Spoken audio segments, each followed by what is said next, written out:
يلا اجزاء. ايوه هنا، لا هنا شوف على التلفون، على موقع التلفون. شوف اخي الكريم، هذا تلفون جالكسي.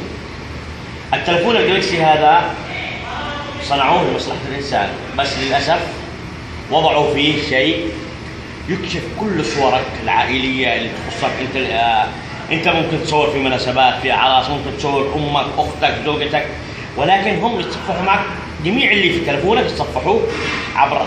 نفتح التلفون، شوف وضح الصورة على التلفون.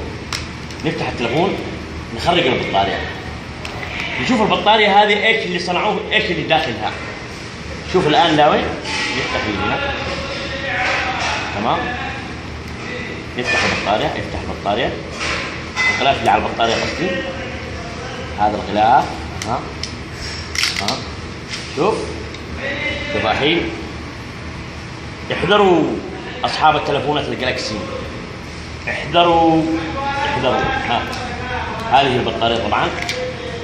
شوف هذا عبارة عن شريحة ملتصقة بالبطارية، ما منها أي مهمة في البطارية، إنما هي مهمتها إنها تبث لهم يتصفحوا جميع اللي عندك.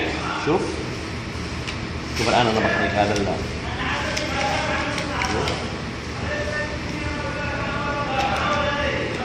شوف ما عندك مشكلة، ممكن هذا أيوة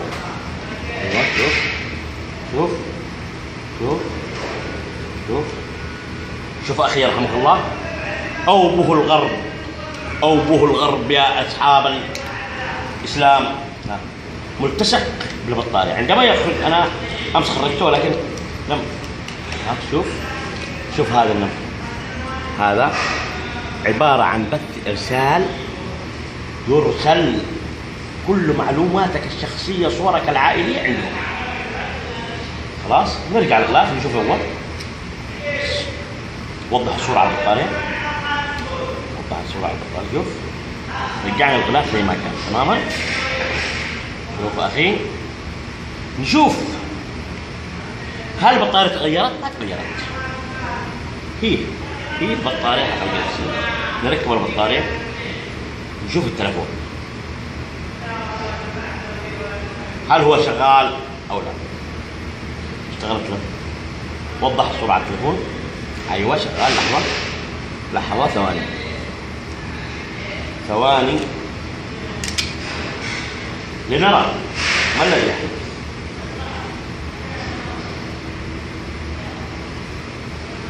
شوف اشتغل التلفون. أنا أنصح